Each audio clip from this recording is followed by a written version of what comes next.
যমুনা নদীর তীরবর্তী শহরগুলি মনে রাখার ট্রিক্স হচ্ছে কি, যমুনার প্যান নাই, এখানে আমি কার্ডটা উজ্জ্ব রেখেছি, প্যান বলতে প্যান কার্ড নাই, থেকে পানিপত, এর আগ্রা, আর এন এই যে প্যান এন থেকে কি নিউ দিল্লি, আর এই যে নায়ের এন থেকে কি বলছি নয়ডা।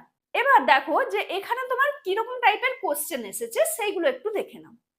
যেমন দেখো এখানে বলেছে যে দিল্লি ড্যাশ নদীর তীরে অবস্থিত, অপশন 1 যমুনা হয়ে যাবে তোমার এখানে কারেক্ট অ্যান্সার। তাজমহল কোন নদীর তীরে অবস্থিত?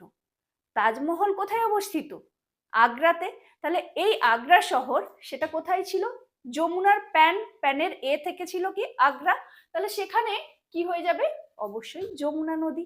নিম্নলিখিত কোন নদীর তীরে আগ্রা শহর অবস্থিত? একটু আগে দেখলাম কি তাজমহল, এবার কি বলছে যে আগ্রা শহর কোথায় অবস্থিত, তাহলে সেই একই অ্যান্সার হবে, কি হবে? যমুনা নদীর তীরে অবস্থিত। নিম্নলিখিত রাজ্যগুলির মধ্যে কোনটি যমুনা নদীর অববাহিকার অধীনে আসে না? আর অপশন 1 পাঞ্জাব হয়ে যাবে এখানে কারেক্ট অ্যান্সার। তাহলে এবার দেখো যে যমুনা নদী ভারতের কোন স্থানে গঙ্গা নদীর সাথে মিলিত হয়েছে? এইটার অ্যান্সার কি হবে সেটা তোমরা কমেন্টে জানাবে, যে প্রয়াগরাজ, লখনৌ, বারাণসী নাকি সীতাপুর।